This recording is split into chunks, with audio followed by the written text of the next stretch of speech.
பப்பா ராமதாசர் அவரை முற்றிலுமாக கவர்ந்துவிடவில்லை. இது குறித்து பிற்காலத்தில் யோகிராம் சுரத்குமார் கீழ்கண்டவாறு கூறினார்: பப்பா இந்த பிச்சைக்காரனை அவரை புரிந்து கொள்ள அனுமதிக்கவில்லை. காலம் இன்னும் கனியவில்லை. இந்த பிச்சைக்காரன் பப்பாவின் தெய்வீகத்தை அவரே காட்டியருள மேலும் சில காலம் காத்திருக்க வேண்டியதாயிற்று.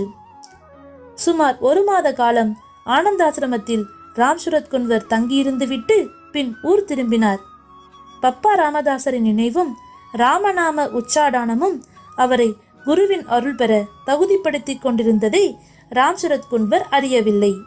அவர் பப்பா ராமதாசரை தன் குரு என்று அப்போது அறிந்திருக்கவில்லை. குருவருள் தனக்குள் வேலை செய்யும் ரகசியத்தையும் அப்போது அவர் உணர்ந்திருக்கவில்லை.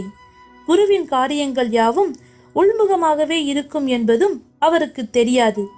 அவரிடமிருந்து